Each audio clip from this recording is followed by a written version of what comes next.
So we spoke about what is evidence, what is circumstantial evidence, how forensic evidence comes into picture, how it can be used in the courts of law to maybe prosecute a person, incriminate a person, or maybe get him scot free. We also looked at certain aspects like forensic ballistics, what are the newer techniques like narco analysis and other ways of gathering forensic evidence.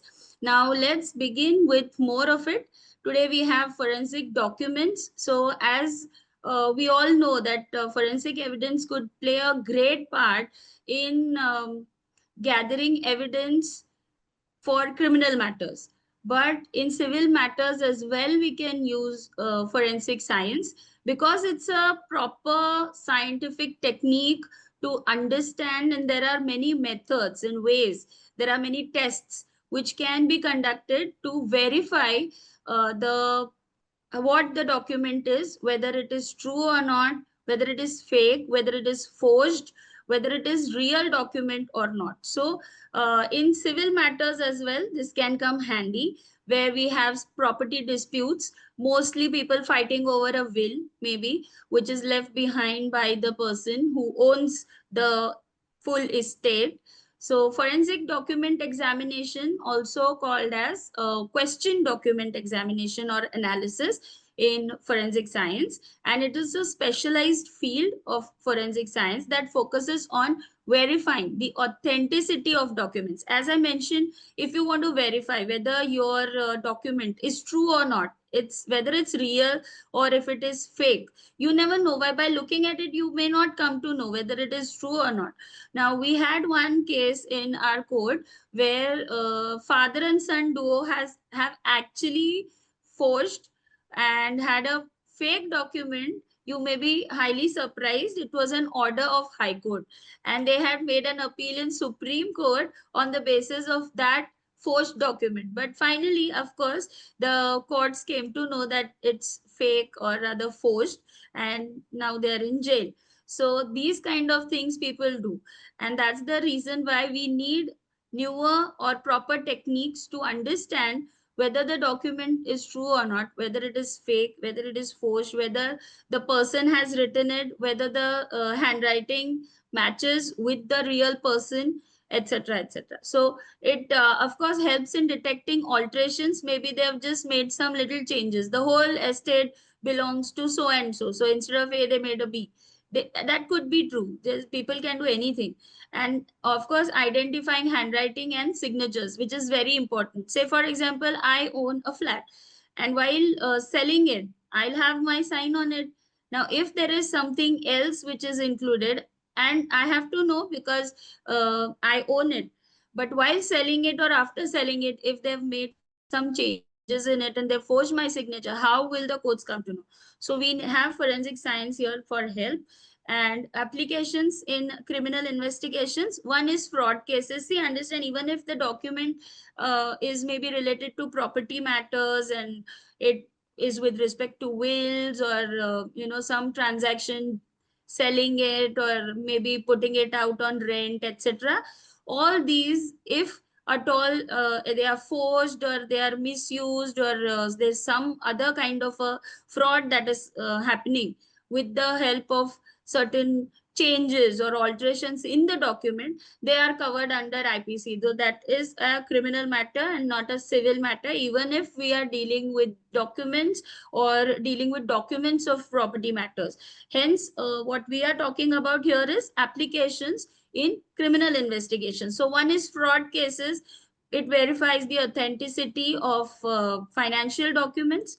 There could be some bank statements or some, maybe you have some documents of FDs. I just came across one, I read a case today morning wherein a girl who's a relationship manager in a bank, and she's done some transactions through the bank, and she's gathered some crores of rupees. Now, in case there is some forgery involved, whether it is with respect to FDs of certain customers of the bank.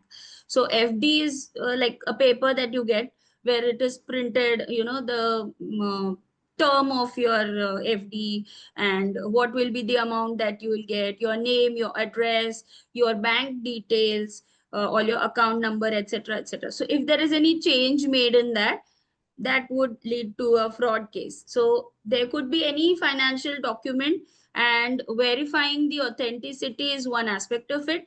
Other is legal disputes. Of course, it helps in examining wills, contracts. There could be major big companies who have contracts amongst themselves. Maybe one company A is delivering a certain goods to company B, and there will be certain terms and conditions on the contract. So if that is, something is altered, maybe somebody is just washing off their hands of certain conditions, that you have to deliver this product in say 90 days. So if they've made it more, or maybe they have just erased that zero, people can do crazy stuff. So understanding this and having a proper system to know if something is wrong is very important. Contracts and agreements would be the same thing. Of course, it's not the same, but agreements are also there. It's maybe a rent agreement. It's not a contract, right? But it's an agreement that a person will pay so much so rent to so and so person's flat, PAN number, Aadhaar card number, all those kind of details we put in, so that we know who the person is going to pay, we know who the person who's going to get the money, certain account details, so there is a proper format, and there are certain conditions that both the parties agree to.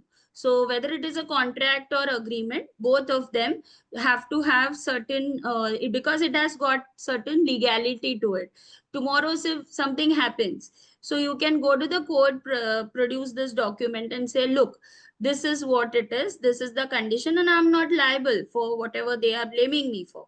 So having that in a proper way is important. If the document says forged, or is majorly it is forgery when it comes to question documents, or either it is some will that is in question, because there are two parties. I said yesterday, I remember a big case in this, where two of the family members were contesting for the whole estate, and it was one party had produced a will and the other party had produced another will, where both of them were claiming that they were the owners or the successors to the estate. Now both can't be true.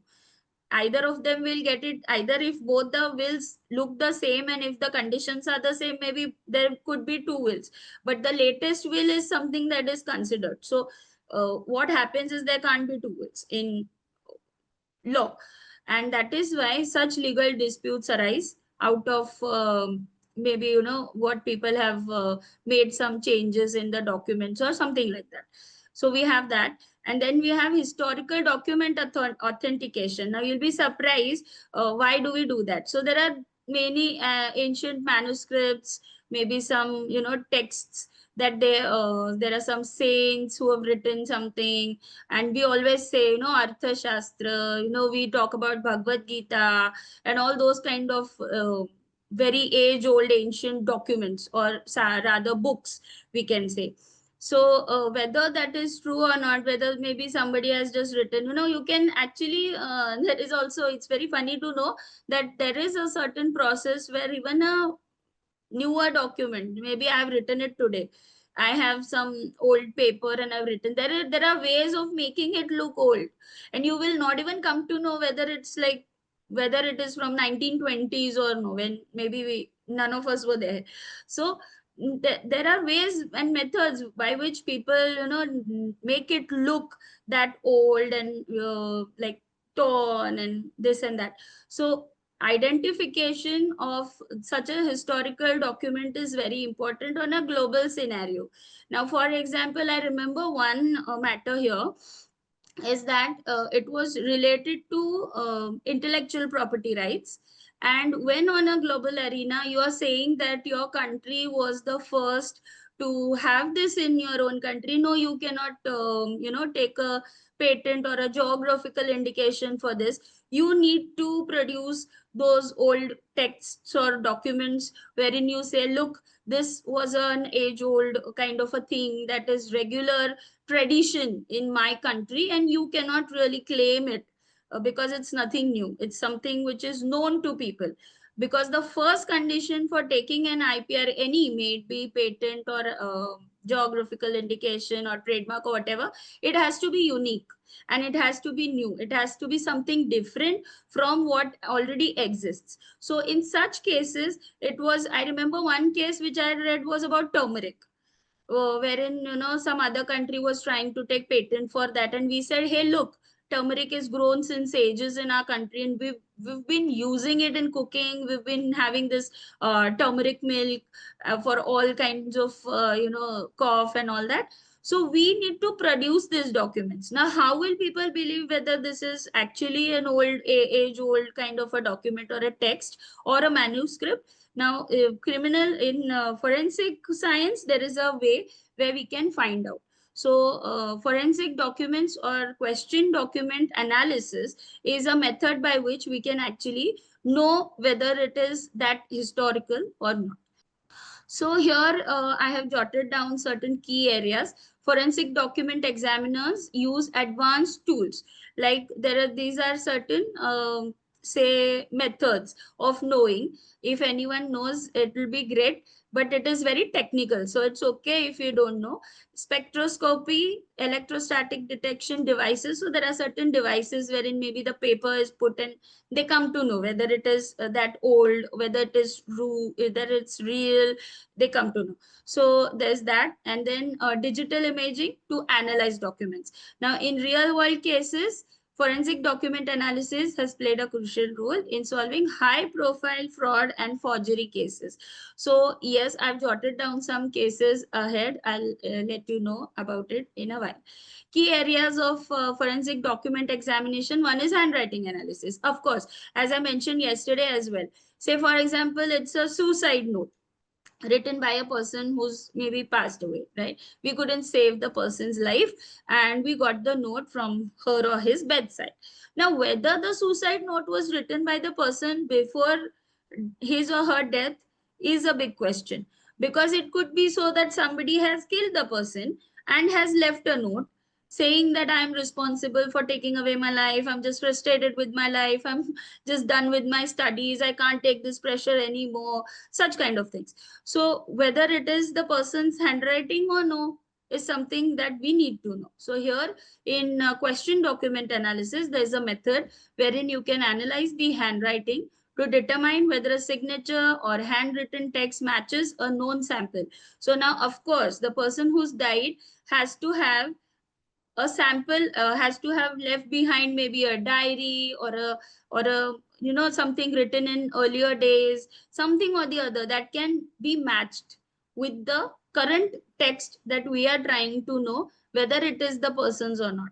So in such cases, such as suicide notes, I think it's very common when you have these kind of letters where girls sent the letters to mother saying, I'm harassed at my matrimonial home, they beat me up, they make me do more work, or they're not giving me money for my own expenses, and it leads to death. So when the case comes to the court as a dowry death case, and then you have these letters being considered as dying declaration, which is again another concept in law, wherein the last letters or some notes which are left behind by the person who's dying, it's taken as truth, because nobody would lie before dying, and those kind of things we believe.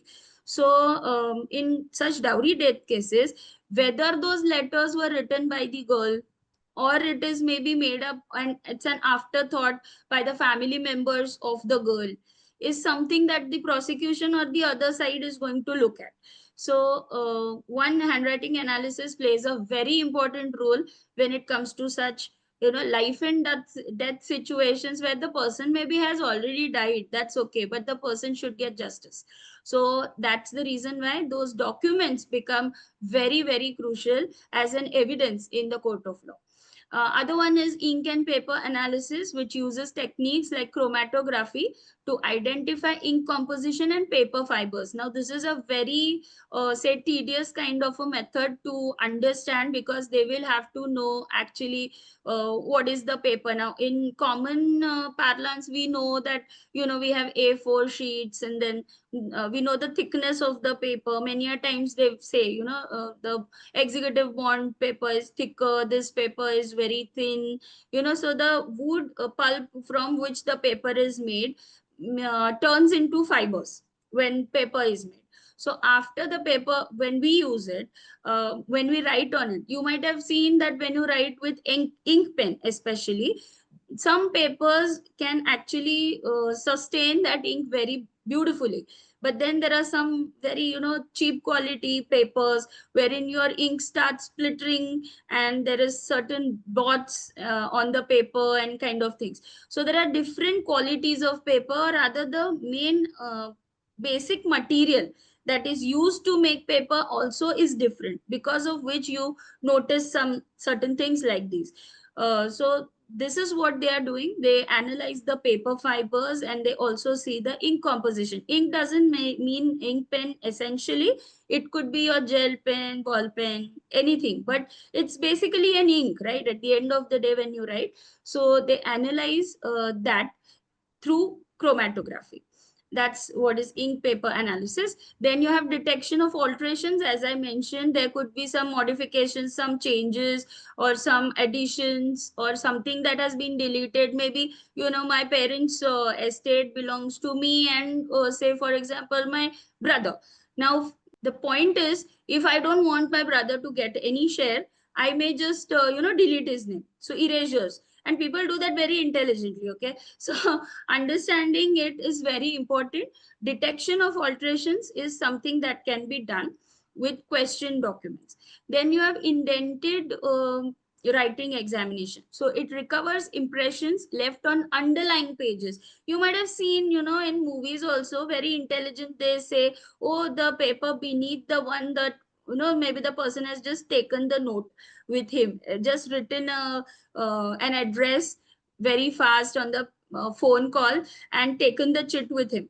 And then from the underneath paper, you can actually know what the address is. So it leaves an impression, even though you might be a very soft-handed person writing it very nicely, but still it will leave an impression. For us, yes, you need somebody who's written very well and you can actually read it.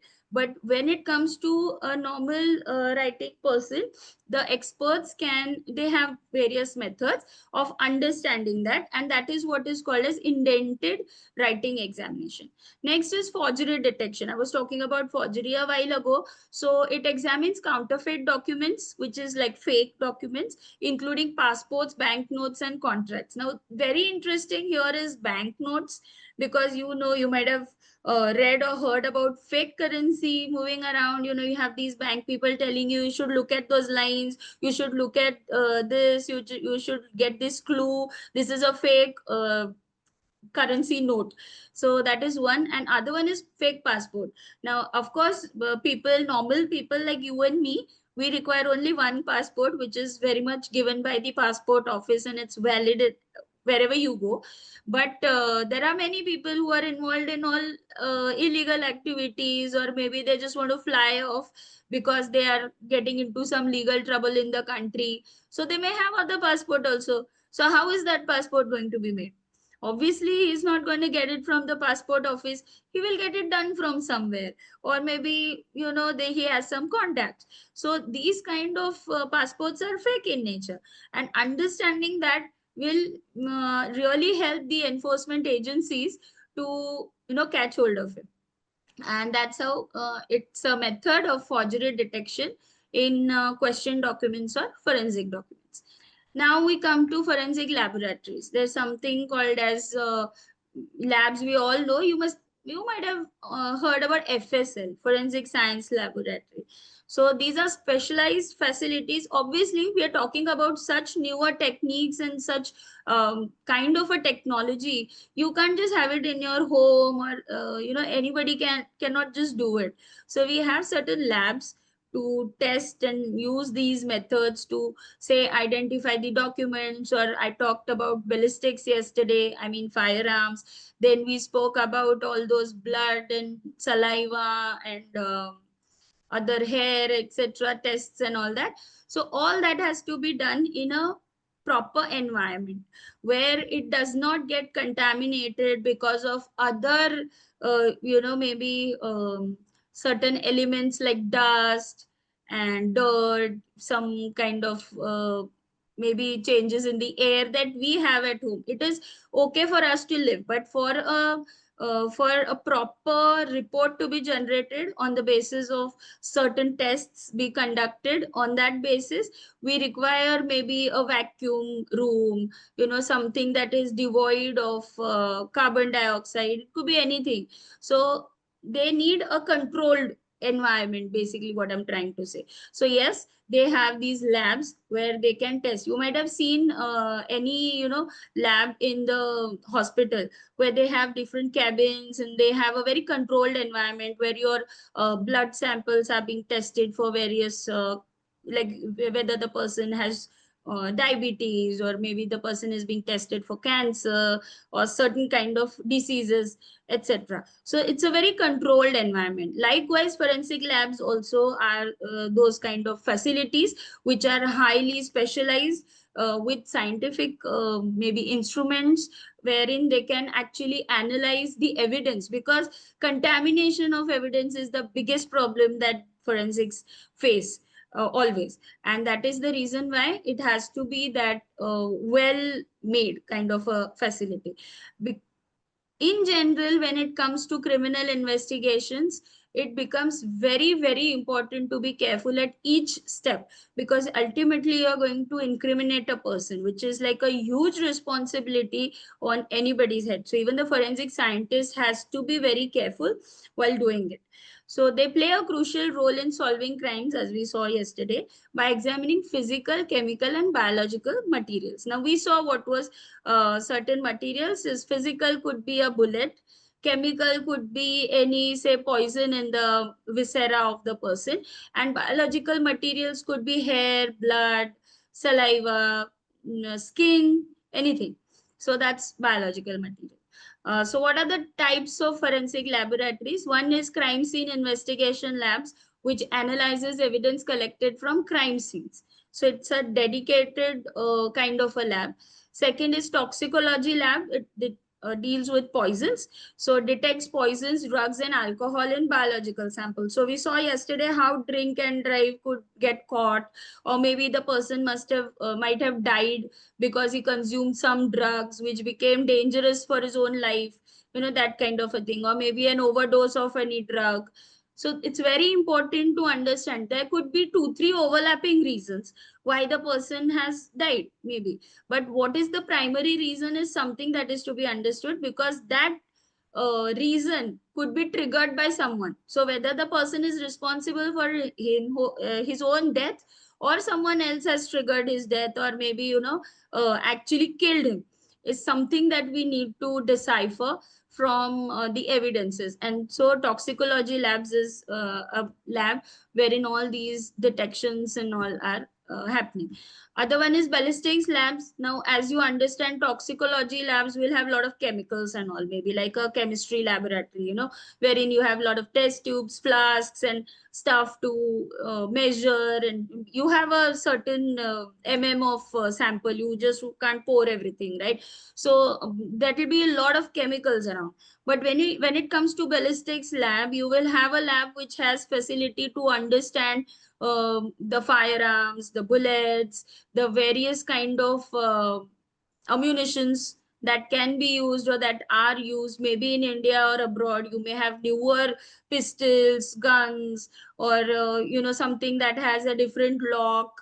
There is a lock to the pistol. So there could be a lot of variations, that you also have this very much made in India kind of a local product.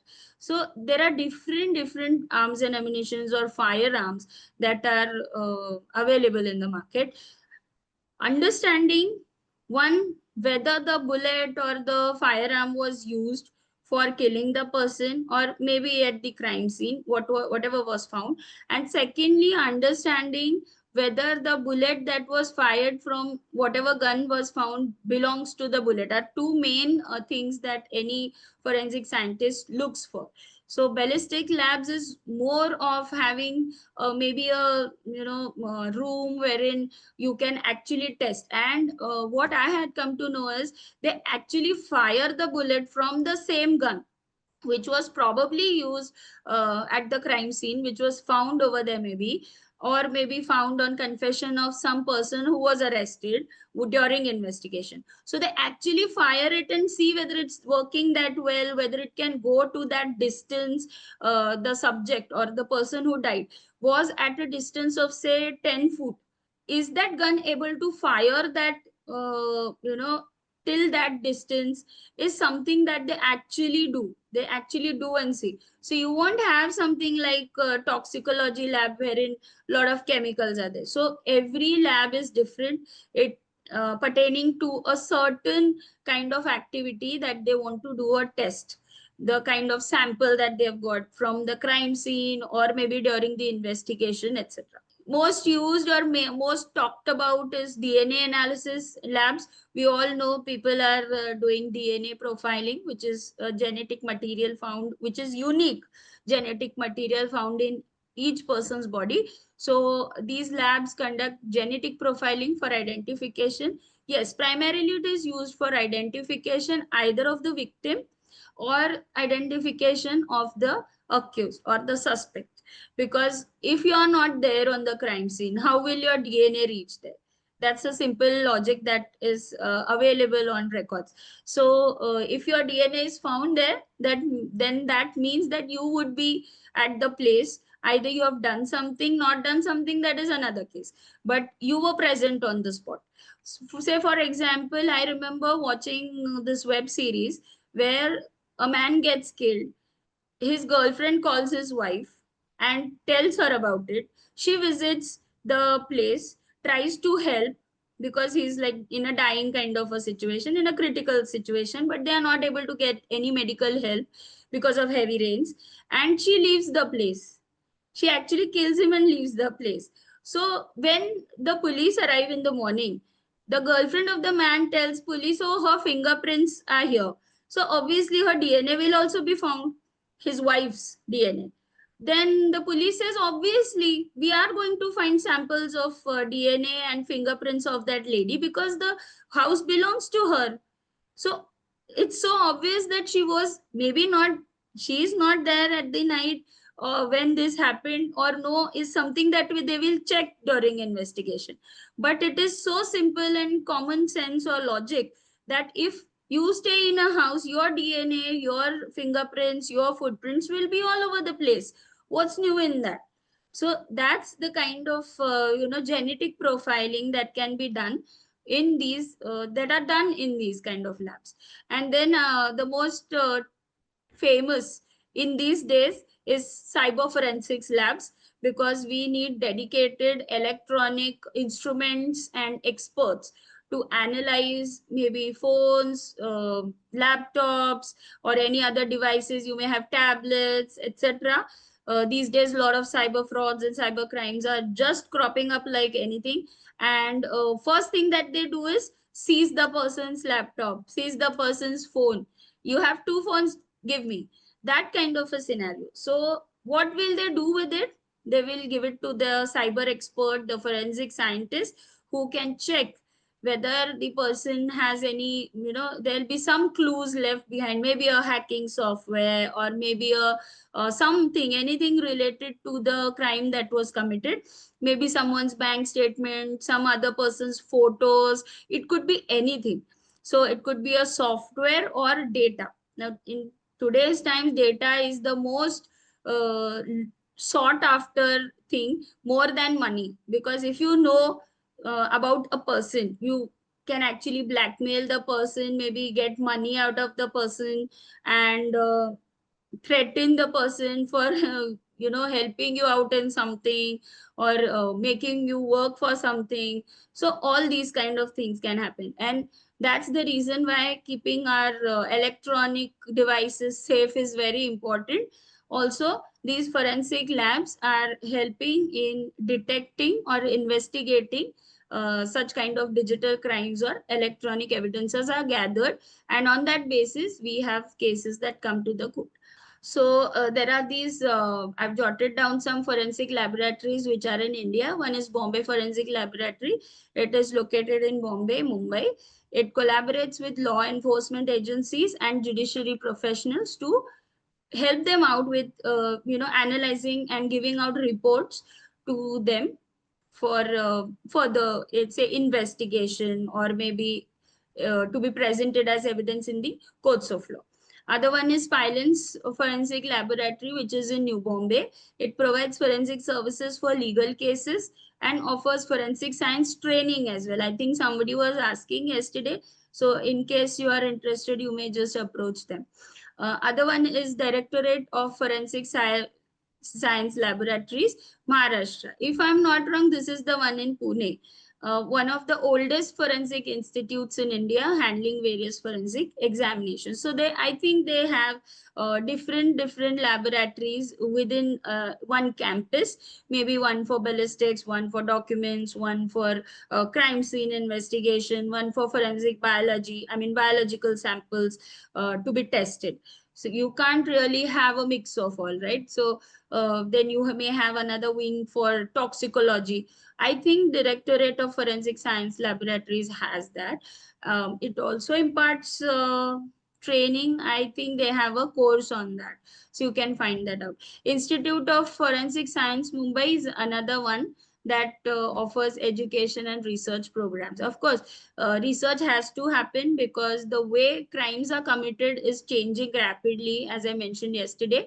Gathering information or data or evidences has become a challenge, and after you get that, analyzing that has again become another challenge. So research has to be done, of course, and we need to have newer methods of understanding how to interpret samples. Because see, in biology, one thing that always happens, if I am understanding it right, you always have a range. You cannot say that this is the point, this is 1.0. No, it's not that. If you say your blood pressure, for example, it's 80/120. So you can just, you can have 79 and 130, maybe 110. It's always a range. And then doctor will say, oh, it's okay. It's not 80/120. It's a little here and there, but you're safe. There's no problem with you. So then we don't understand. We say, no, it was just 80 and 120, right? So that's the kind of a thing that happens in biology, especially. So which we look at it from a medical point of view, maybe health point of view, and that's how interpretation comes into picture. Now when you say interpretation, that means your evidence has maybe gone. You can't say, oh, this person has killed the person, or rather he has committed this so and so offense. Why? Because we need a conclusive proof. As we mentioned yesterday, you need corroboration, you need conclusive proof. You cannot have any other say story to it. You cannot have any other explanation to it. So if you want to interpret your forensic evidence as circumstantial evidence in the courts of law, you got to be sure. And how will you be sure if there is a range? So research has to be there, and there has to be maybe some newer techniques or methods of knowing and being sure of certain thing. If the sample is collected as an evidence, and if it shows something, then we say, okay, this is it. That person has committed the crime. So I think DNA, as far as I understand, DNA has progressed to that level. DNA profiling helps us in exactly knowing who the person is. We don't have an if, either, or in that. You can't say it's maybe it's me or it's someone else. No, it's me, it's me. So that's the kind of level that we have achieved, and we need newer techniques in understanding and crime detection during investigation, whatever samples are being collected, maybe from the crime scene, maybe from suspects, maybe some place little far off from the, like, tire marks we mentioned. You can't have tire marks in the house, right? You will have it, maybe someone was killed in a villa and there is a certain garden area into the villa. You have tire marks over there. So all those kind of things are taken to the laboratories for further investigation and detection. So we need better research, of course, in this area. So what is the role of forensic science? We've been talking about this forensic science since yesterday. So what is its role in criminal justice system? We understood one thing, that it helps us in investigation. We understood that it helps us in crime detection. We also saw newer methods like Trafipax camera and breathalyzer and all those newer machines which help in detecting and deterring the person from committing the crime. So we are actually taking efforts to control crime even before it is committed. So how criminal justice system is responding maybe to the evidence or the value of evidence that is given in the court as far as forensic science is concerned.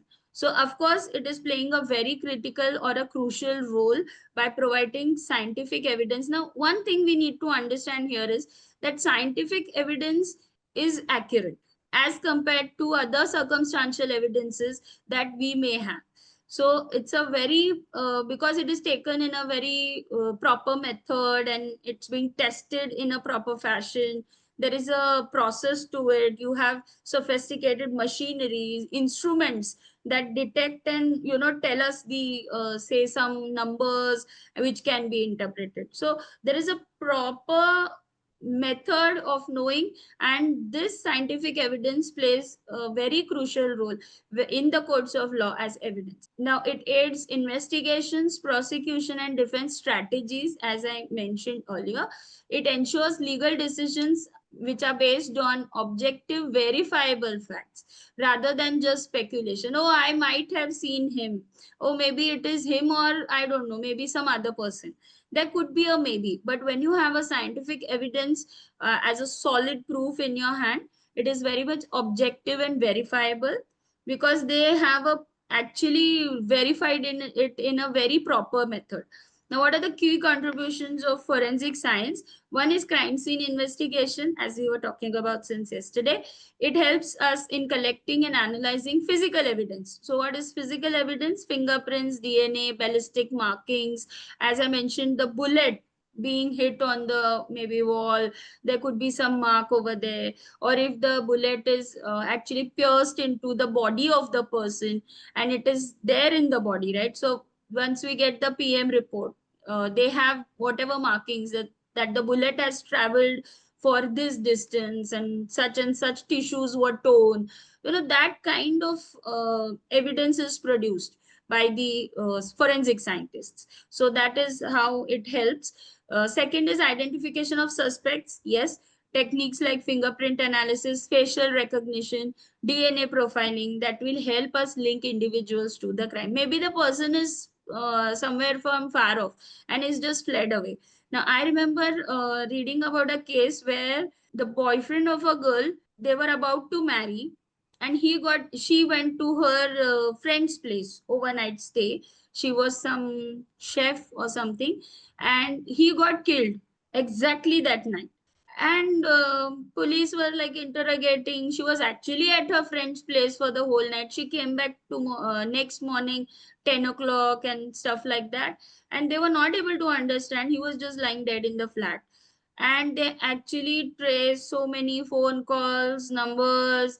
They took a lot of samples from the home. They tried to detect all of those kind of things and trying to understand what evidence will fall in place. Finally somehow they got from some corner of the house, they were able to get some sample of DNA which were not matching with either of the two. Now please understand, the house belongs to these two people, right? That girlfriend and boyfriend. So both of their DNAs are obviously going to be there, but they found some third and fourth DNA. and they tried to match it. It was not matching, and somehow they came to know that the DNA, I mean, through, of course, proper scientific methods, they came to know through DNA profiling and other techniques that the DNAs belong to her uncle and her brother. So they actually lived in some village in the north, and they were staying here in maybe Bombay or something. And then they found out that of course, they have other methods of investigations, and then they came to know that the brother and the uncle had actually flew down to kill that boy. They did their job and went away that night. So this is the level of authenticity that DNA profiling can really give us, not only identifying the suspects, but it actually helped them in catching them. So yes, that is one. Other one is cause of death can be determined. So forensic pathology and toxicology assists in autopsies and poisoning cases. Yes, poisoning cases are very famous, I guess, because sometimes what happens is a person may have many health issues, or they may have certain comorbidities, which they call it in say medical terms, like other things. For example, somebody may say a died of brain stroke, but the person may not have died because of brain stroke, but because of some underlying issue with BP, blood pressure. So these kind of cases are coming up after COVID-19, that epidemic that happened, pandemic that happened. So these are called comorbidities, like having high blood sugar levels, having high BP, or rather having lot of stress levels, and that gets affected or triggered, and the person just may die. So cause of death, determining cause is very important, that forensic science helps us in doing that.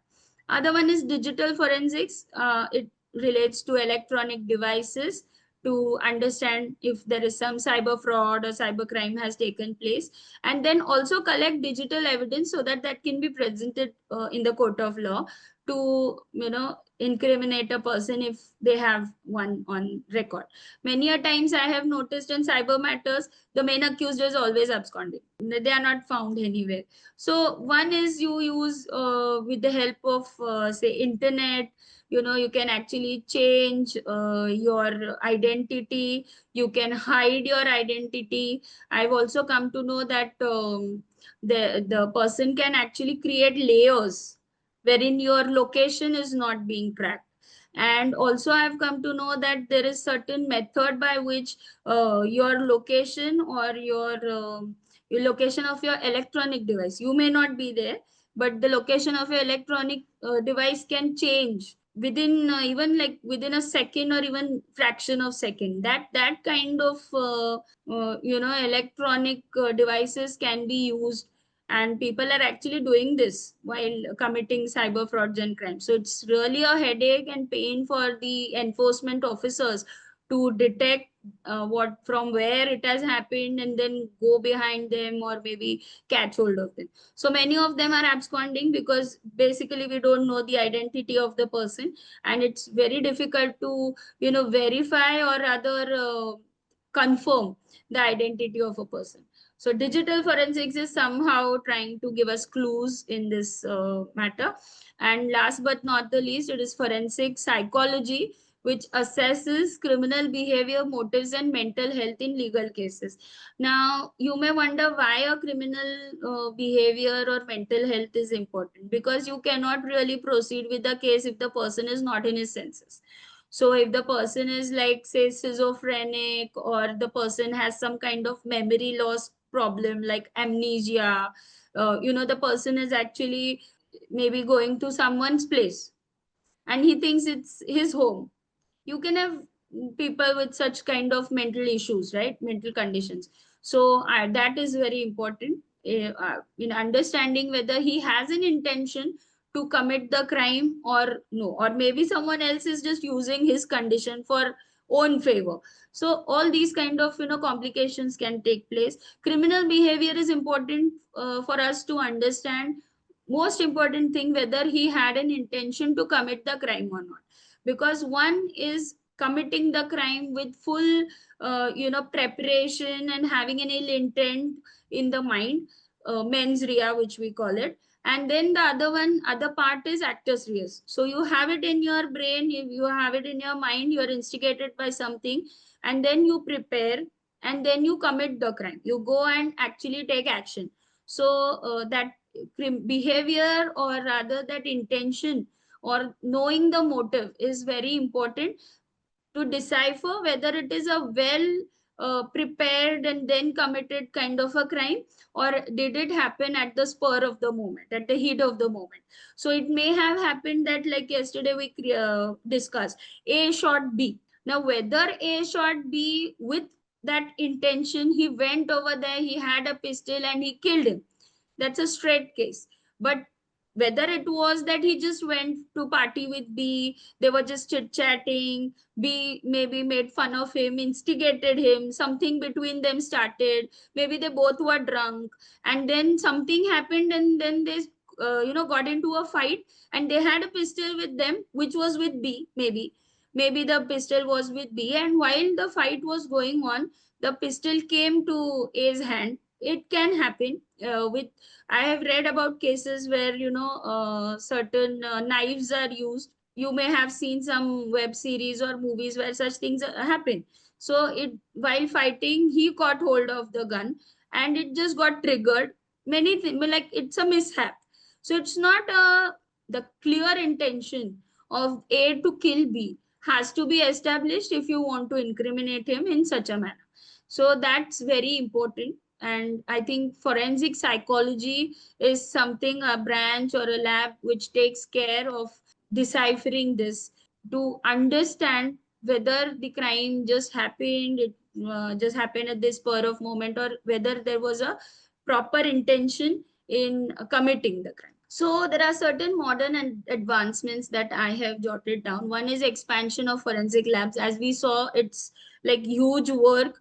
There are plethora of techniques, and it's just developing every day because the crime scene is changing, and the methods or the ways people are committing crime is also changing really fast with the help of technology and AI in these days and kind of things. So yes, we require more FSL labs, FSL, that is forensic labs.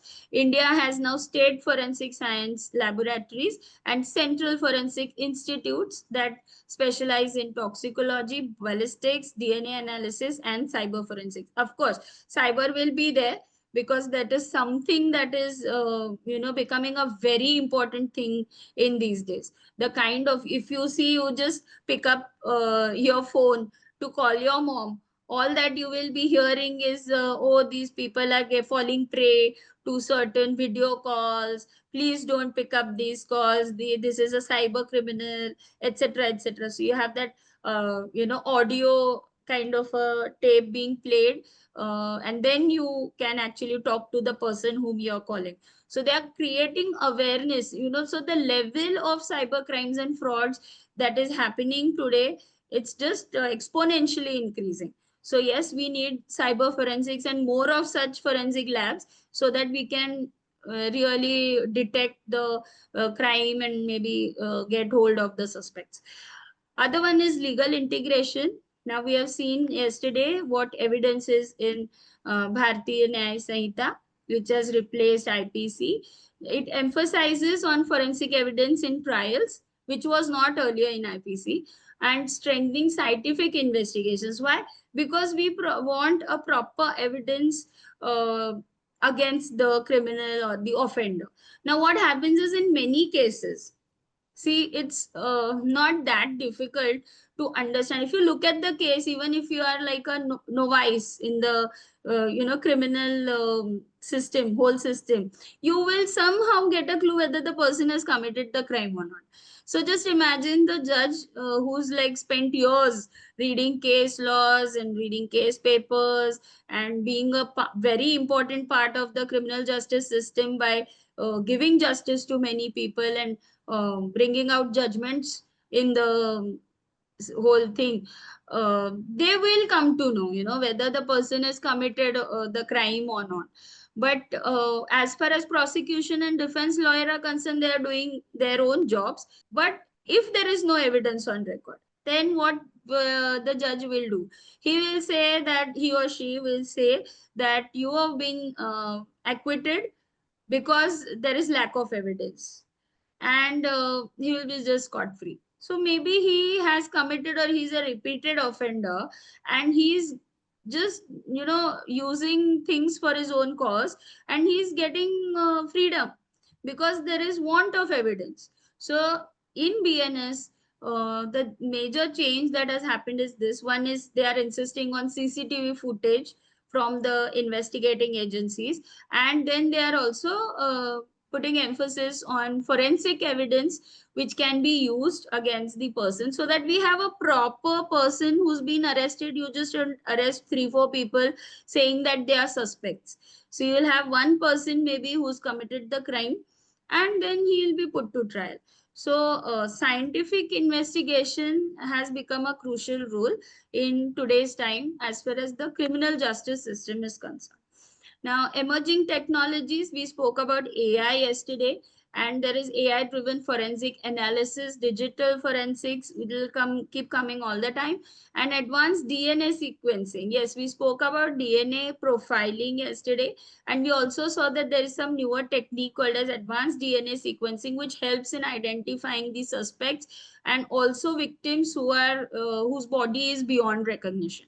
So these all things help us in shaping the future of forensic science. Of course, this is the start. I mean, I think AI driven forensic analysis can really help, but also using AI to the act level is important, because I have read about so many, matters wherein the judgments which are produced by the lawyers, which was actually like found by the AI, never existed. This has happened in India, happened in US. I recently came across some judge commenting that these are fake judgments which are being produced, and the lawyer was using a lot of AI. This has happened in the UK. So, such kind of incidences are coming up. So it's important to understand how much and up to what extent we can use AI for our own benefit.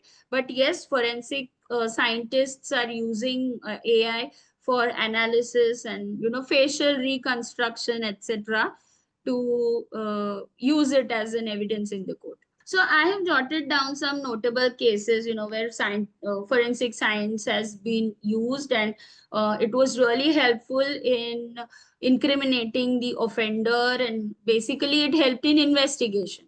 So first one is Rajiv Gandhi murder case. It's an assassination of 1991, where explosives were used. You might have heard about the incidents, and ballistics analysis was done. So forensic scientists, what they did is they examined the explosive residues. So when you fire a gun, there is something called as gunshot residue that is, that just comes out of the gun. So that is left behind basically at the crime scene. So here there were explosives. So there were explosive residues and metal fragments from the blast that was being examined, and other one was ballistic experts trace the type of bomb and help confirm the attack methodology. So basically they look into every aspect of how the firearm was used, so that they come to a conclusion as to how the crime scene might have looked at that point in time. You may not have any person, to tell you how the incidents took place, but we cannot just say randomly that okay, this happened and this happened. So instead of having just kind of a, suspicion or a theory of your own, you can have a proper sequence of events with the help of such say testing of forensic evidences. So ballistic experts here have actually been successful in knowing the type of bomb that was used, and also they confirm the attack methodology. Maybe that helped them in understanding who did it, or like, there is a typical what we call as modus operandi of every gang or a offender or a group of gang of people. So that is one case. The other one is Tandoor murder case. You might have read about this. This is really very disheartening incidents. When you read, you feel it's way back in 1995.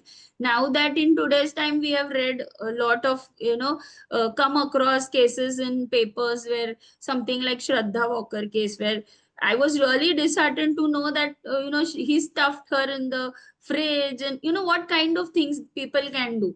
So here the lady was killed, and there was this tandoor uh, played a very important role. Now everything was just burnt and charred maybe. And how did they know? So the charred body was found in a restaurant tandoor, and the forensic pathologists determined burn patterns and cause of death.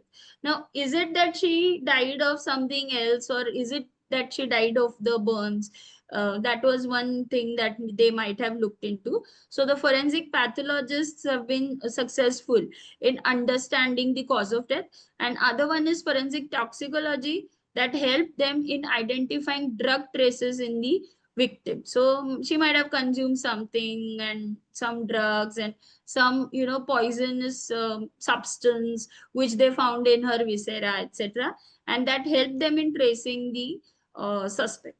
So there's this Arushi Talwar murder case which you have, I'm sure you must have read, heard. There is a web series, I guess, which talks about this.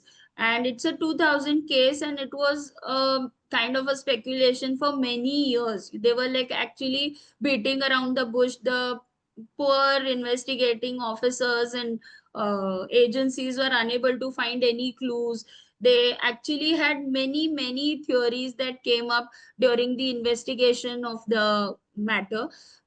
They earlier felt that the teenage girl was in love with someone. Then they thought that it was the servant who killed her. Then they found his dead body on the terrace of the house. And as and when the case and investigation progressed, they kept on finding new evidences, and they were really lost and not able to understand as to what exactly happened, because the parents were not there at that night. And a lot of other complications that came into picture. They found a lot of DNAs in the house, they found a lot of samples in the house, and they were really not able to gather anything conclusively. So that became a big issue in this case. It's like the most maybe the most investigated case of our times. It What they did was question document examination and post-mortem analysis. Now, how did post-mortem analysis help them? The reports and blood stain pattern analysis. We spoke about this yesterday, BPA, wherein blood stain pattern analysis played a crucial role in the investigation. They might have come to know as to how she was killed, the methodology of how the crime might have taken place. And forensic document experts examine the police case files for inconsistencies. Now see, what happens is maybe the police was not able to get anything from the crime scene. Now what will they do with it? And many a times what happens is, if nothing is happening, we start blaming people around us. May it be police, may it be lawyer. He did not do my work, lawyer did not argue well. These kind of things you will hear. If you are there at the courts, you will listen to all these kind of things. So whether their case files were proper, whether they were doing the investigation in a proper fashion, why there were inconsistencies, so maybe they wanted to know that. And forensic experts helped them in examining the question documents. Now this is one of the most I think cases, that one of those cases which came in media like anything. Arushi murder also came, but Nirbhaya case was like the most talked about. The whole country was appalled at what had happened. The kind of brutality that came out of this matter, and the kind of disheartening that happened, people were really sad. Because if you see the, even I think there's a web series, if you watch it, even if you read the judgment of this case, you will see that there was so many things involved in this. And thankfully there was this boy who lived to tell the police what had happened. She also gave her statement thrice, which was next considered as dying declaration. So here in this case, what they did is forensic reconstruction and DNA analysis. So the scientists in forensic science were very much helpful in doing DNA profiling to match evidence found at the crime scene with the accused. So there were like 4 or 5 people, and then it becomes difficult task, a tedious one, to identify or rather to match them. Now we know that these people were the culprits, right? Because the boy survived. But the boy was also questioned whether he was involved in doing all this, and kind of doubts came up while during the investigation was going on. And also these 4 or 5 people were identified, but okay, now you know, but how do you prove it in the court? Now identifying them during investigation, getting proper information about them is one thing, but proving it in the court is another thing altogether. So you require proper evidences, or rather accurate ones, wherein forensic science comes at help. And these scientists were able to match the two samples, maybe at the crime scene and in her maybe nails and body, etc. uh, they could match the evidence, and very confirmedly they could say that yes, these 4 people were involved in committing the offense. So forensic reconstruction helped in the investigators in establishing sequence of events and leading to a conclusive proof in the court. So this is very important when you have a circumstantial evidence which covers forensic evidence as well. You need to have a conclusive proof, as we spoke about it yesterday. There cannot be any other story or any other, kind of an explanation to the incidents or the crime that was committed. Sheena Bora murder case, you might have read or heard about this because it's a very high profile case. One other one is other reason why it was there in the media, because the person who was suspect is already a media person. So this is a 2012 case in the similar era, or say age of the earlier case. It's both are 2012 cases. uh, Here they have used, the experts have used forensic anthropology.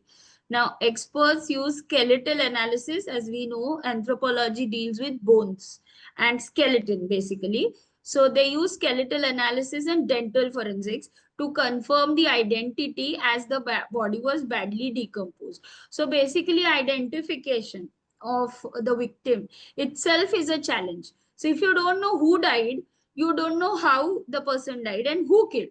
So first step is to identify the victim, and to know, as to then you will know who are their enemies, who are their friends, family, etc., etc. So they have used this. What I had heard from my professor is that dental forensics is a very handy maybe technique, because they say that even if the body is put in, say, acid, which is like the worst thing, that can actually decompose the whole part, like everything of your body. Maybe even the bones will not remain, but then your tooth enamel remains, is what I have heard. So I think dental, they have tooth, golden tooth, and some of the other clues from the teeth can play a very crucial role during investigation. So here dental forensics was used, and DNA analysis helped in matching remains of the victim's biological relatives. As I said, DNA analysis or DNA profiling is primarily used to identify the connections, relations with the other people. Like I mentioned yesterday, say if they have to know me, they may take a sample of a DNA sample of my mother, and they will say, okay, she's the daughter of this lady. So DNA analysis basically, very much primarily they used to use to know who the father and mother are of the child. Now it is improved in such a manner that they can detect who the person is, and of course, as it's mentioned here, to know the biological relatives of the person. So I have tried to gather some commonality between matters. If you say basically forensic evidence wherein biological samples, etc., are taken and used for investigation or further forensic investigations. One could be murder cases, other one could be rape cases, and POXO is on a similar line where the age of the victim is much lesser than in the rape cases. So basically here when it comes to forensic investigation or rather understanding various biological samples as an evidence in the court, it runs on the similar lines, so I've just clubbed them together.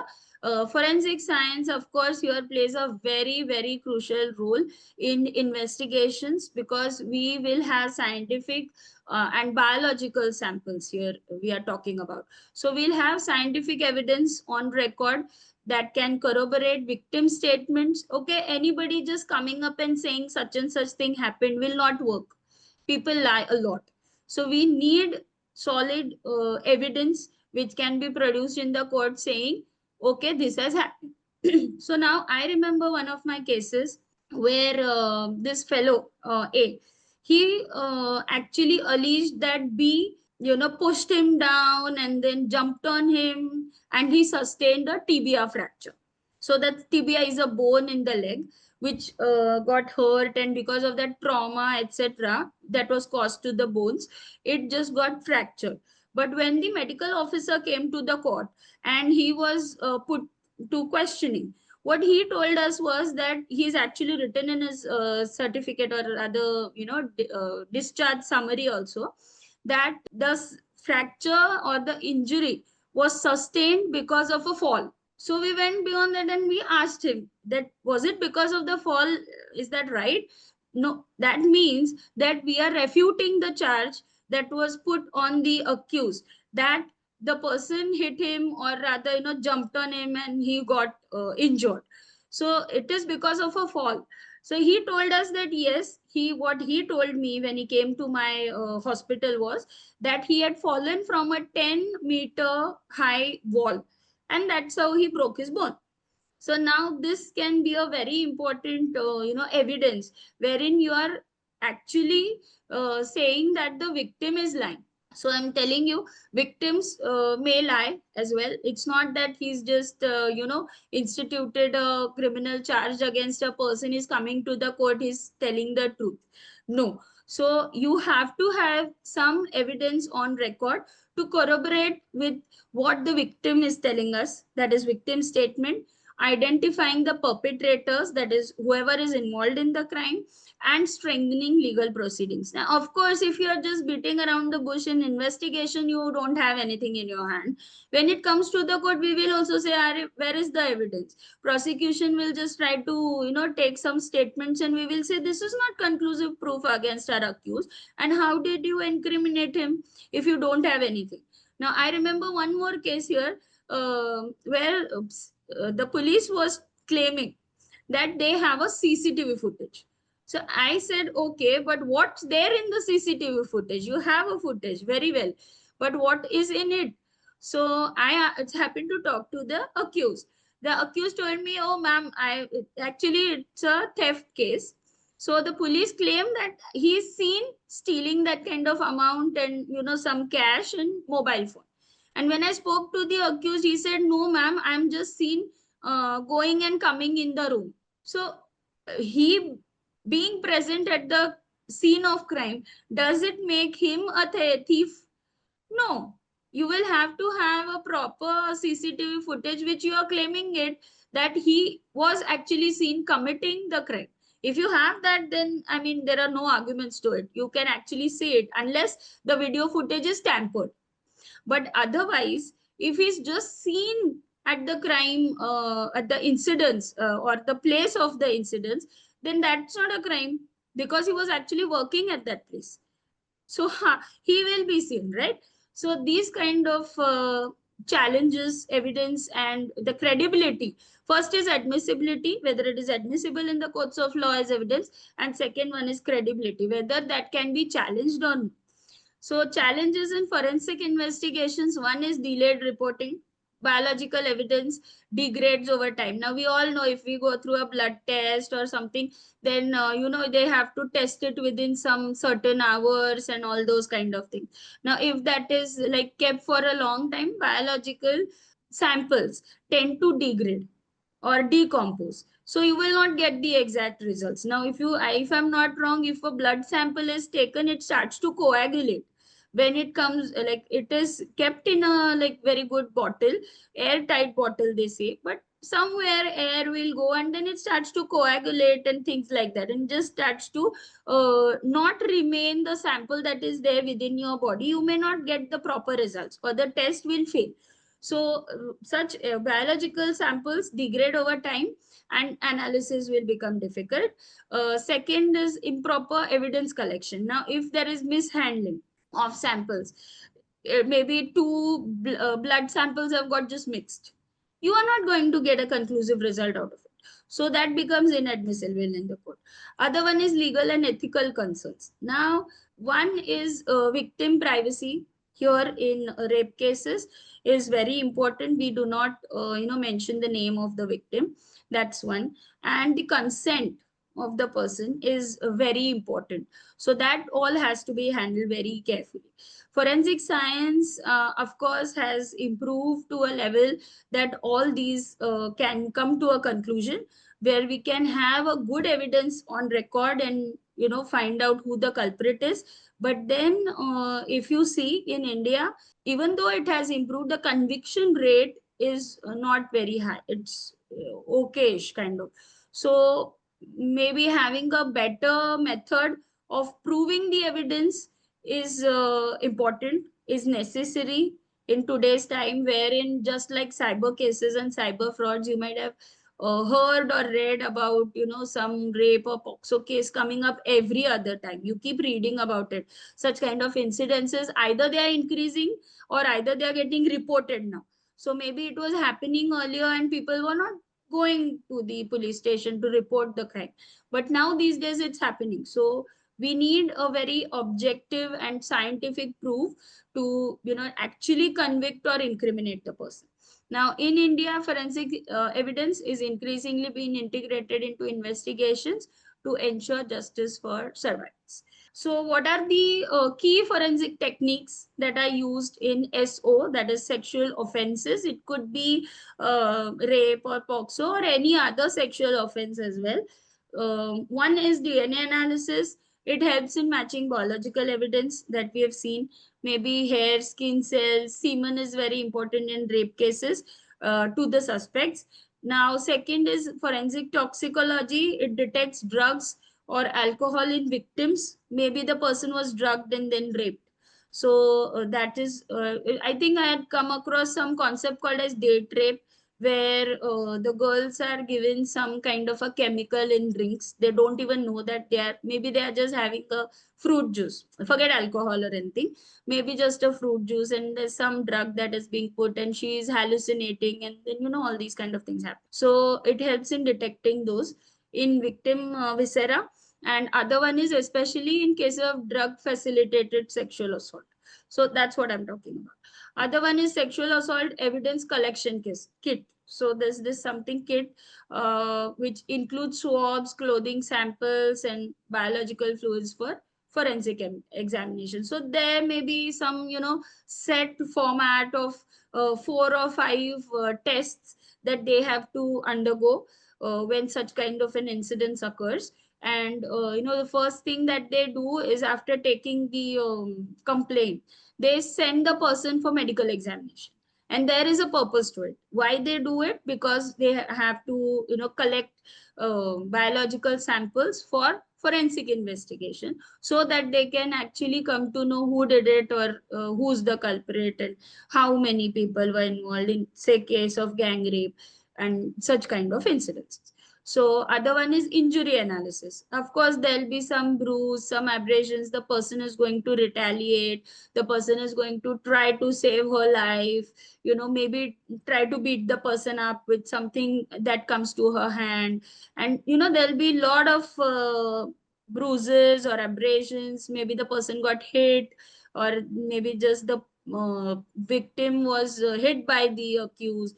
So all these kind of injuries, maybe external or internal injuries, can be analyzed with injury analysis to determine the force used.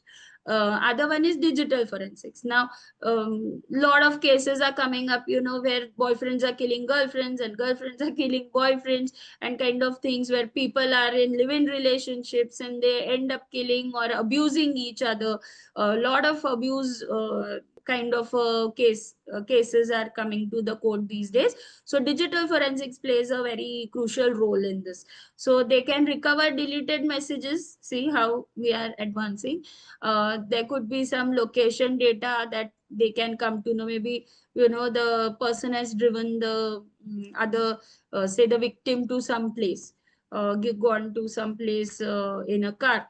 So you can actually detect the location data from the digital device or the electronic device at hand, and online interactions related to the crime. So basically it helps police or enforcement agencies and officers to understand how or what happened during the commission of the crime, and what all like things were used, maybe some weapons to threaten the person.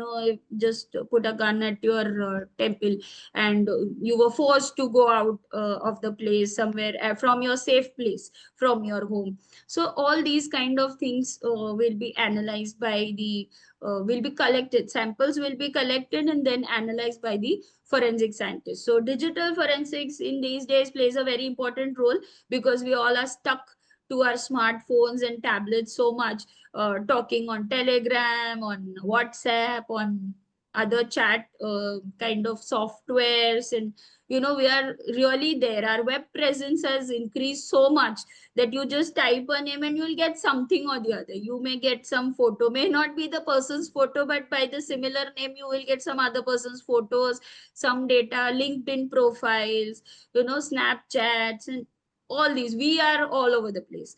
So digital forensics helps the investigators in getting a lot of clues, wherein they can connect the victim with the accused through these evidences, and they can actually find out what and how the crime or the offense was committed. Now, I have mentioned murder cases as well here.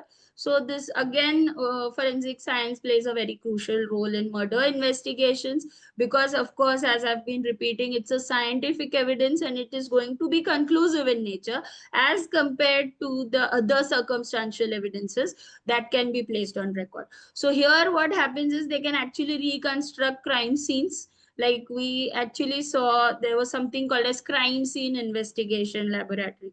So they can reconstruct crime scenes, identify suspects, identify victims if it is beyond identification, establish cause of death, time of death, all those kind of things. So what are the challenges? Of course, nothing is foolproof. Now, please understand that even though it is a scientific method, or these tests are really like coming handy for scientific investigation and gathering forensic evidence, it's not that simple to say that A killed B. It's not going to be like that. So one is challenges, we spoke about this, I think somebody asked a question, crime scene contamination. So you may have tampering, and then you have neighbors and people coming all over the place looking who died, what happened. There is blood everywhere, maybe somebody else's shoe prints come over there on the crime scene. So this kind of a contamination is really something that is troublesome. So one is poor evidence collection and tampering can compromise forensic findings. You cannot have a conclusive result itself in first place. Other one is environmental factors. I remember reading about, I think in 2 days back, wherein they could not gather forensic evidence because the dead body was somewhere out in the open, and there were heavy rains. Like last week, we saw quite some like most of the parts of the country had heavy rains, so everything was just washed off. There was no blood sample, nothing. So they really found it difficult to get or gather any samples and something that could be used as evidence. So environmental factors like rain, heat, decomposition, can degrade, heat can degrade or decompose biological samples, blood, especially if it is just splattered all over the place. It is not going to remain as is, and it is not going to give you the exact results that you want. Other one is DNA degradation in older cases. Older cases means I'm talking about, say, I have watched one episode in a TV series where, they are actually doing an investigation of a certain crime or a matter that is at hand. And then they go on searching in some forest. In some forest, they have some clues and they start digging a place. There's some palace, and the so-called prince is their suspect, something like that. And when they dig the place, they get 10 skeletons out of nowhere. So now this is some old case. This is nothing that they are going to do right now, but these are some older cases, and it's very difficult when it comes to light after 10-15 years. You may not have things in place. They're just a skeleton. You will use anthropology to determine whether he's a male or the body belongs to a female, what is the age when the person died, how he or she died. They may have some fracture, but whether the person died of that fracture or something, some hurt or some grievous injury to maybe brain, you cannot know everything from the skeleton, right? So there is a lot of room for doubt, you can say, or it's not really conclusively giving you any results. So DNA degradation happens when it comes to older cases. Identification really becomes difficult as biological samples degrade. We all understand that. Other one is ballistics mismatch, where, like I mentioned yesterday, that maybe some bullet was recovered from the dead body, and the pistol found at the crime scene is totally different. The bullet does not match with the, there's this 3 mm, 9 mm. I understand there are dimensions to bullets and the firearms. So that does not match. If that does not match, then what next? So it's not matching. The pistol may belong to X person, and the X person is not responsible for his death. So exactly what happened, we are still not aware. So ballistic mismatches can again prove a big challenge for forensic investigations, where occur when weapons are missing or altered. Now, one example I told you. Other example is where the weapon itself is missing. Maybe the bullet that is stuck in the body of the dead person, but the person is no fool to keep his pistol or gun at that place, right? Come and catch me. Is he going to do that? No, he's gonna take it, maybe throw it in some big river, maybe dig it in some place. And where is it? Do we know? How can we find it? We don't even know who killed. So where is it kept? We all don't know. So these kind of ballistics mismatches can really be a problem during investigation.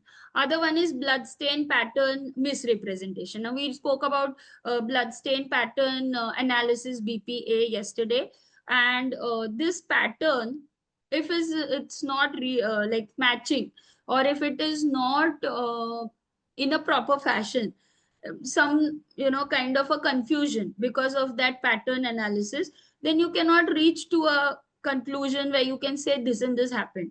So this can actually lead to improper or incorrect crime scene reconstruction. Now, what is crime scene reconstruction? What they actually do is they try to imagine, they try to understand how events might have unfolded and how the crime might have been committed, because there's nobody to tell us. If you have an eyewitness, then it's in like an open shut case. You don't have to do anything. He's going to tell you everything. But then believing him is another challenge, because you should have statements or you should have evidences on record to actually prove that what he's saying is right. Maybe he's lying. Maybe he only killed that person, and he is maybe blaming someone else. So it's very difficult to understand. So this blood stain pattern, if it is in the proper fashion, how can you get ideal samples? It's not possible. Some incidents has taken place, maybe some feud happened, maybe some fighting happened, and some gun was shot, and something or the other, maybe killed with a knife. You can't have exact and ideal samples. You just have to deal with the kind of samples that are present at the place. So that kind of a problem can arise. So what are certain forensic techniques in murder cases? We have forensic pathology here that determines cause and manner of death through autopsies. Other one is DNA analysis, that helps in matching biological evidence, blood, hair, skin cells to the suspects. Other one is ballistics examination that identifies arms, firearms and bullet trajectories. We spoke about bullet trajectories yesterday in gun related homicides. Other one is toxicology testing, which detects poisons, drugs and alcohol in the viscera of the victim or the body of the victim. Next one is blood stain pattern analysis that we spoke about. It helps in reconstruction of a sequence of events based on blood splatter. So as I mentioned just a while ago. And last but not the least, fingerprint. Yes, fingerprint and trace evidence analysis. It helps us to link suspects to the crime scenes through latent prints and microscopic materials. Now, there's something called as latent prints, and they are being tested on I think proper sophisticated instrument that helps us in matching the fingerprints of the victim, or rather the fingerprints of the accused with certain samples that we have, and there could be certain microscopic materials that we can match. So we spoke about using forensic evidence not only in criminal matters but in civil matters as well. Today itself, we spoke about forensic documents, which are called as question documents. Now, in property matters, this is like very useful. So it plays a very significant role in proper property related investigations, particularly in cases of fraud, forgery, land disputes. You will come across a lot of land disputes if you are like you visit a village or something. They actually kill each other for land. This could be agricultural land primarily. And destruction of property, of course, like say for example, a crop standing on a land, on an agricultural land, is also a property. So destroying those crops is a crime. You are actually attacking the livelihood of a person.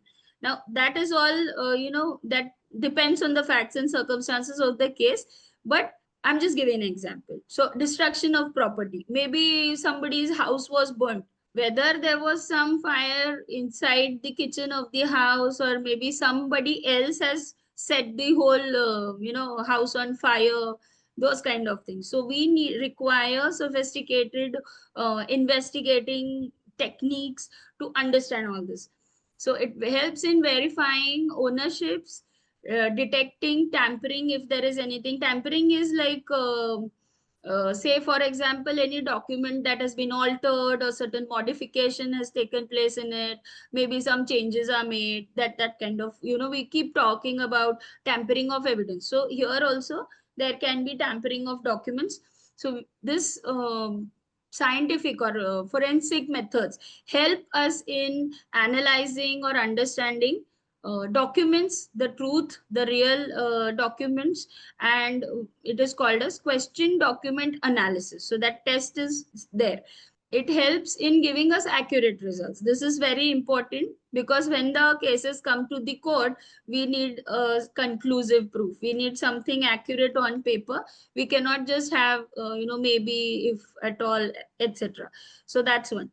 Document forgery and tampering, fraudulent property deeds, wills, contracts. Of course, we spoke about agreements as well, are often altered using sophisticated forgery techniques. Now, see, these people are also having very sophisticated techniques to commit crimes such as forgery and fraud.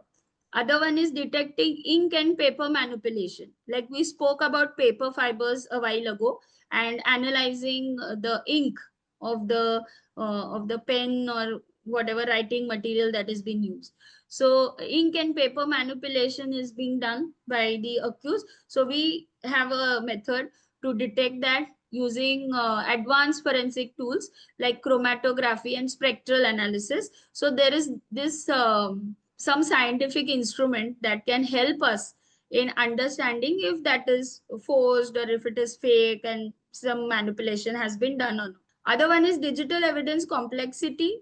Property fraud increasingly involves cybercrime, as we spoke about since yesterday, such as fake online transactions and manipulated digital records. Now, what is fake online transactions? Let me give you an example here.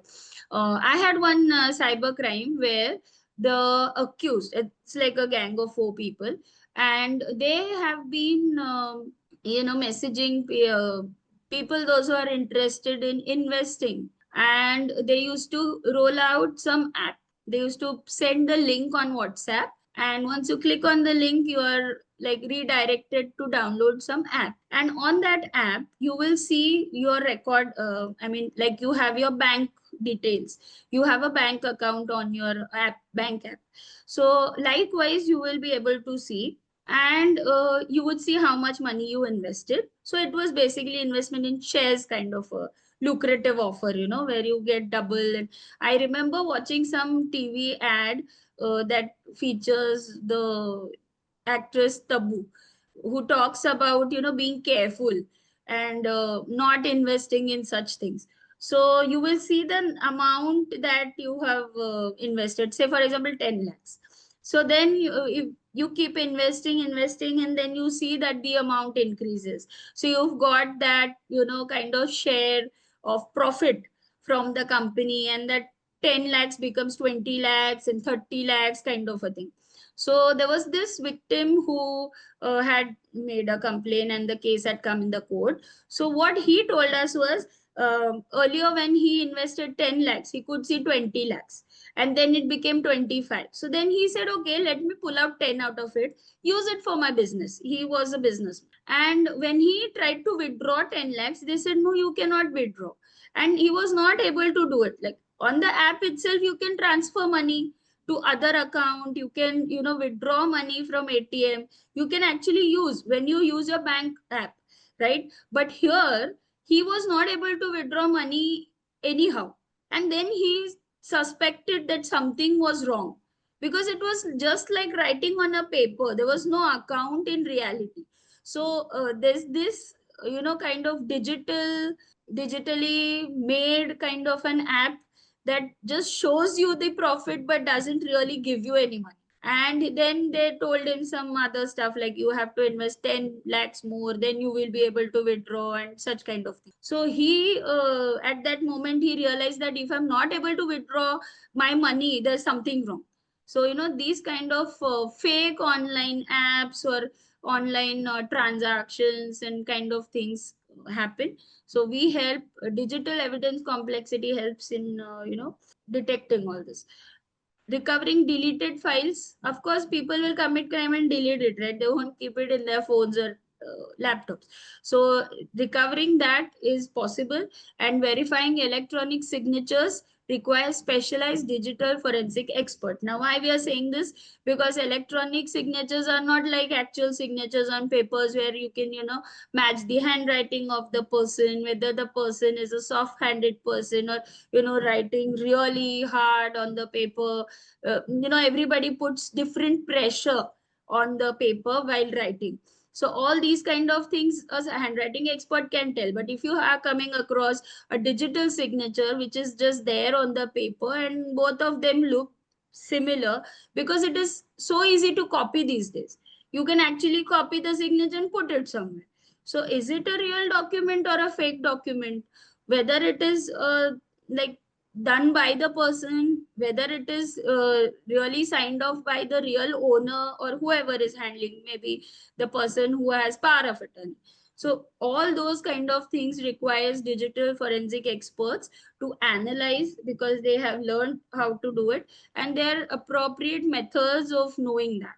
So all this becomes an important thing when it comes to property matters. That's how, forensic science comes at help to understand these kind of property matters. Let's see what are the key forensic techniques next that can come to help in in property matters. One is question document examination. We've been talking about this. Question document is basically any document that is in question. Simple as that. So it verifies the authenticity of property deeds, wills, contracts, agreements, or any maybe a deal between two people, whether it is true or not, whether it is between those two people or not. Maybe somebody else has made it in the name of some other person. There is the concept called as identity theft. So actually these people are very smart. They get hands on through, say, maybe somebody has bought a SIM card. So while buying a SIM card, you give your documents, right? Some Xerox copies of documents you will give. So they will take that and make the account in your name. They will make the document in your name or the person's name. I mean, whoever's Aadhaar, PAN card, whatever they've gotten their hands on. So what will happen is it will look like that the agreement or the deed has been made between those two people, while the person who's signing it, maybe he's happening to have the sign will be there, so he will copy that also. That kind of, even while committing crimes, people are having that kind of sophistication. So understanding whether it is the real document or not has become a big challenge. So forensic document examination has become a very big part of understanding how property matters are being handled in the court. Other one is ink and paper analysis. We spoke about it just a while ago, which detects alterations of forged documents. Ink and paper analysis is something more related to wills, I guess, wherein signatures become a very very crucial part of the document, and forgery mainly happens in signatures. So when it comes to legal documents where signature is important, then that has to be done. Other one is digital forensics. As we mentioned, it can recover deleted records, financial records, digital contracts. Everything is getting digitized today. So there could be digital contracts and agreements, and there could be a lot of fraud in that. It is so easy to use a PC or a laptop and make changes in that. We all know about it. The way we handle our assignments, we know how to intelligently copy from the net and make it look like we have written it. So people are committing these kind of crimes wherein manipulations in the document is very easy. Other one is forensic accounting, which basically deals with financial discrepancies, and it pertains to real estate transactions because it runs in crores of rupees. So maybe one day the person is dealing with some property and the other day he's lost, say, 500 crores. What will happen to that person? He may just get a heart attack. So forensic accounting will help in understanding the financial part of it, and whether it is the transaction or whatever document is on record is being investigated further to understand whether the crime has been committed by the person or not. Other one is structural forensics, that examines damage patterns in cases of arson, vandalism, or illegal construction. So basically, all these techniques help us in understanding or rather gathering evidence which is pertaining to forensic science in property matters. So we have been talking about forensic science as the method of collecting evidence and maybe producing it in the court of law, where we are very sure it is a scientific method wherein we have a proper conclusive proof. No, that does not happen, as there is lacuna in everything. Even forensic science is not spared.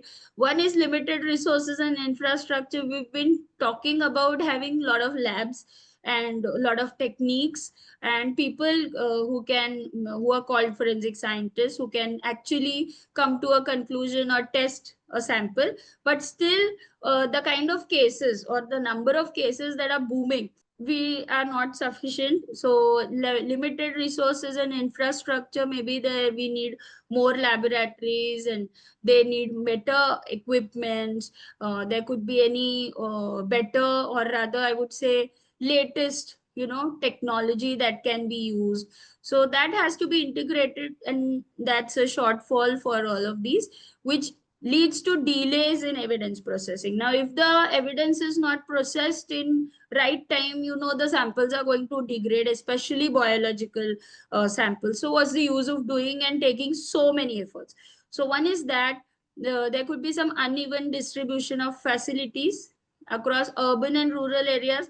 Now we are talking about so many crimes being committed, but are we going to say that crime was committed only in urban area, only in rural area? No. So we have FSL here. We spoke about FSL being in Bombay, in New Bombay, this and that. But what about other parts of Maharashtra? Say, for example, if you look at a state, other states are also going to have FSLs, but at how many places? So that's one shortfall. Other one is backlogs and delays. There could be slow investigations, there are not many samples, or see, I've written growing number of cases, and they are all depending on forensic. So I mean, that's the kind of whooping amount of work that they have.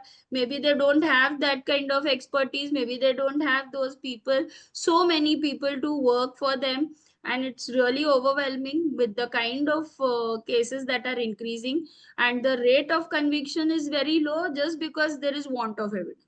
So everybody is going to rush now with the provision in BNS. Everybody is going to send samples to forensic department.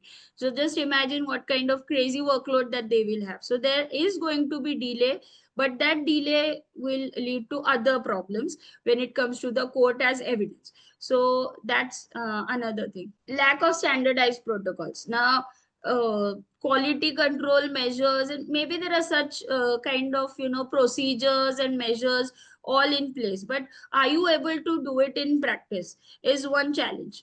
Everybody may not be able to follow that, right?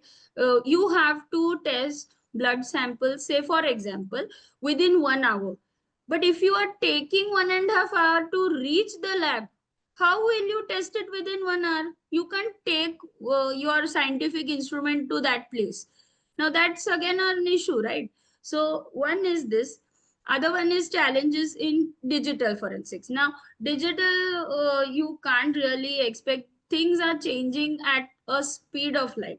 The way, the simplest thing that you can see is that kind of smartphones are being launched every other day. You have plethora of companies here, they are launching one phone every other day. They are saying this is special, it is having a high end camera, it is having this and that. So when you talk about digital changes, it's at such a speed that you can't really cope up with that. Now how will forensics actually deal with this? So see, now data encryption, cloud storage, remote data access, all these kind of things are complicating the investigations. Now I remember one of my friends phone getting stolen. So I said, oh my god, now go to police station and all that I advise. But the first thing that my friend, they are engineers at home, so his brother told him that you can remotely access your phone and just delete all your data, so that your personal, family pics and maybe your contacts, maybe your some documents, some you may have some PDFs or something or the other. We have a lot of data on our phones, remember that. So all this data can be deleted. I was actually, oh, is it possible? But yes, you can do that. That's how you can remotely, access your folders. And if you have a cloud storage, if you can link, if you have linked, I would say, the phone and desktop, then you can actually access your desktop files also, or your laptop files. So that level of changes in digital usage has really led to a challenge as to how to go beyond this. So see, criminals are using advanced techniques to erase and hide digital evidence. They are not, they are experts actually. I remember during one of my visits, one accused told me that you can actually change the IMEI number of your phone. And I was zapped. I said, IMEI number is something that police keep saying that we have traced the phone based on the IMEI number. We have tracked the phone. They have some instrument and they can trace it. So if you change the IMEI number, you will never be able to trace the phone. You will never be able to, know the location of the phone. So that's the level of sophistication even the criminals are using. Other one is, of course, lastly but not the least, ethical and legal concerns. Now, one is you are giving DNA samples, blood samples, semen samples in case of rape and all that. So, where are the privacy issues? Also of the victim, of the accused. He's not accused at that moment, he's just a suspect. So all these kind of ethical concerns come up. Of course, it's important to know that hiding, or rather not hiding, I would say, not declaring the identity of the victim or the accused may be important to a certain point. But if we have to know how, when the crime was committed, for imparting justice, it is important to go beyond these kind of concerns. But yes, ethical and legal concerns are there in this collection, or rather, forensic investigations. So one is privacy issues, and other one is human rights. We spoke about it yesterday. Like, self-incriminating statements are not allowed, or not admissible in the courts of law. So how about talking about human rights of that accused? Now, whether that should be seen, or whether we go beyond that and do a forensic investigation and you know get things on record, is posing a challenge these days with the help of forensic science, whatever you do. So balancing that is again something that has to be looked into. And we come to the end of this session.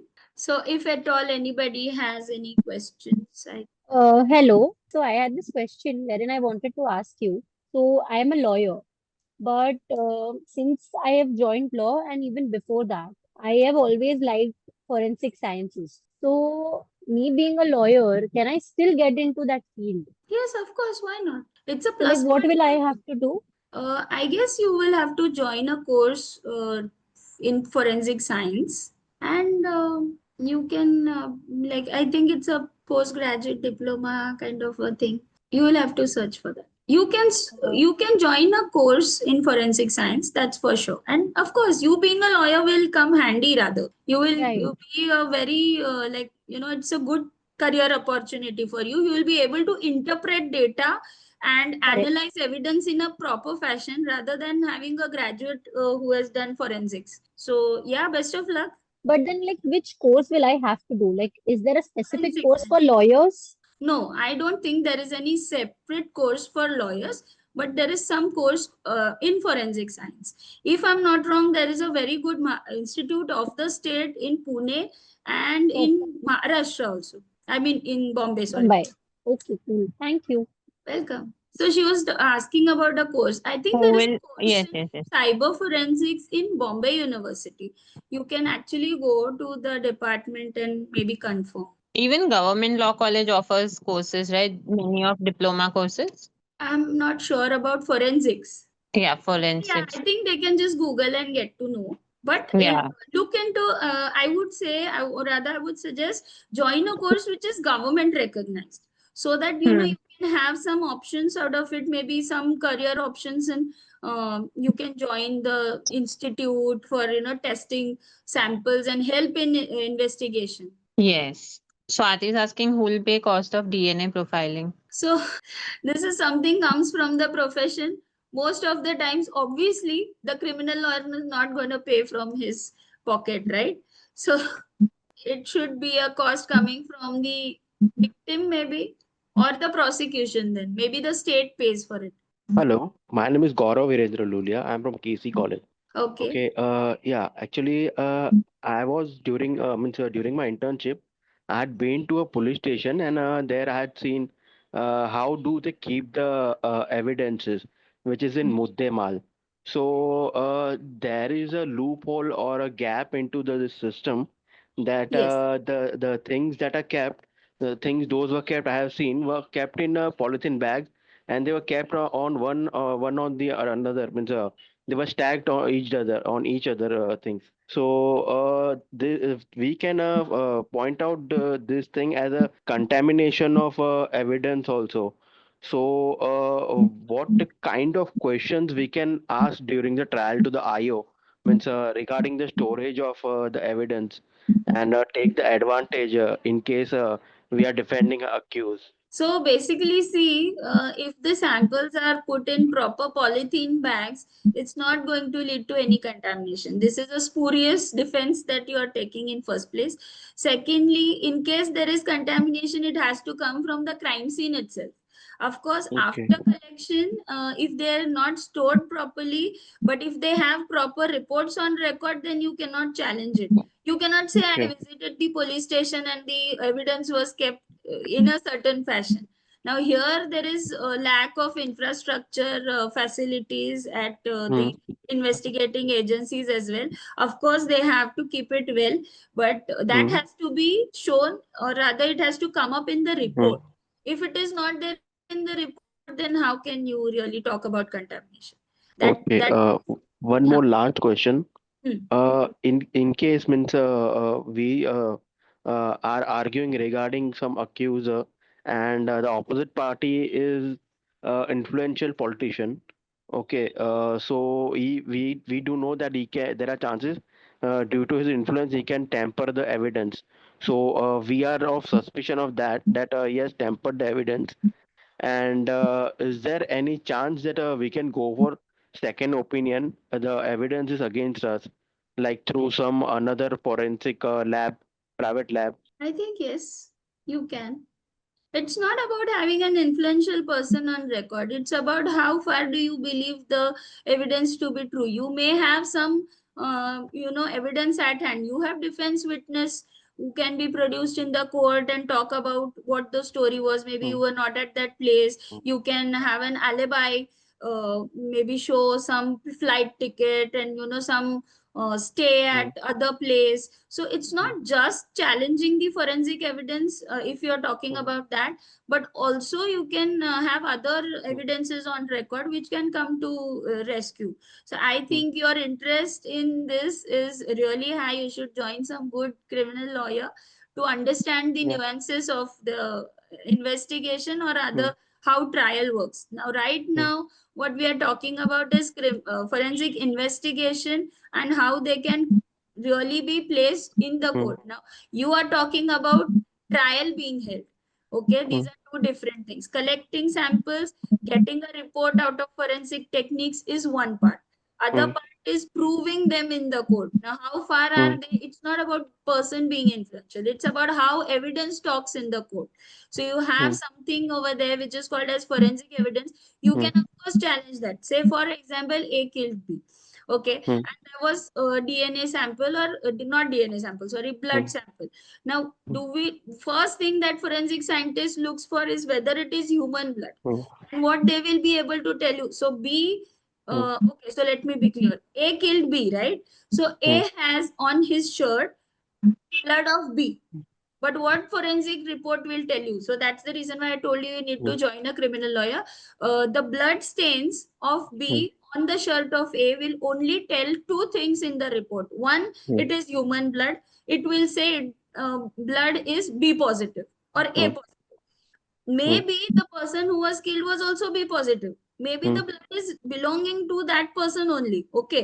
So Hmm. A actually killed B and there was splash of B's blood on Hmm. A's shirt. But when it comes to court, they are not going to Hmm. conclusively tell you from a blood sample analysis Hmm. belongs to B, unless they do a DNA Hmm. profiling and they tell that this blood Hmm. belongs to B only. So if they say only it is human blood and they say B positive, I will say in the court I am also B positive. So there are a Hmm. lot of people, 50% of the crowd may be B positive. Hmm. So does it mean that A killed B? No, it's not a Hmm. conclusive proof. So forensic evidence being placed on record does not mean that it's going to directly incriminate Hmm. your accused. You can have your own defenses. Okay. Yeah. Thank you. Welcome. Hello, ma'am. Hello. Ma'am, I just wanted to ask you, is there any time duration? Because many a times as a lawyer, I have experienced police give excuses, especially for the documented evidence. When we ask them to bring it from the forensic lab, they just give me excuses and delay for years and years. So, what is actually the proper time for this verification of this ink and all these documental proofs? So see, there is certain time limit for each biological sample because they degrade at a after certain time. So blood may be different, saliva may be different, and they can have these in. So if they are giving you excuses for years together, that means they are not interested in doing it. Simple as that. So there is no time limit that I have come across which is specified in some law books, but I guess you can take action. You can inform the court or maybe apprise the court about the same if that evidence is so crucial to your case. It is like dealing with the investigating agency. I mean, it is totally a different thing, but they have to produce the evidence during maybe while filing the charge sheet. They have to place it on record, or else if they are going to put it at other time, they will have to put an supplementary charge sheet. They cannot just bring evidences like that, right? Because the trial may be started already, if what I understand from what you're telling. Yeah, the So you trial cannot is going on. just, But the thing is, a documental proof, signatures, and all this verification, yeah, that original things are seized with the police for correct, verification.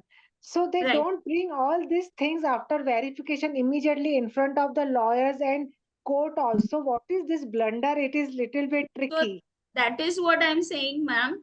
Producing it in the court and all what your question is dealing with the investigating agency and not with the reports. Right now we are talking about forensic science and how we can, interpret in the courts of law or what are the different techniques.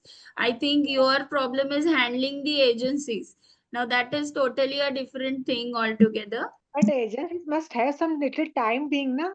For this test, this test, this much, that much only I wanted to know. No, I have not come across anything about time limit in law books. Unless it is there, then you can challenge, I guess. If it is there is nothing, then how can you? Then Yeah, all that you can do is apprise the court about it. You will have to take some actions for them to produce it. That's a thank part you, of ma'am. litigation, ma'am. It's not about producing or interpreting proof in the court. Okay, thank you, ma'am. Sumedha, I think we are done with the queries. Okay. Yeah. So, Sumedha, thank you so much for your time and efforts. It was such a like the both the days, the sessions were very enlightening. All of us got to learn so much from both the sessions. Thank you so much for always contributing to our platform. Thank you so much for giving me an opportunity. It's been a pleasure always to come on this platform and really impart whatever knowledge I've gathered. Thank you so much, Malik. It's our honor. Thank you.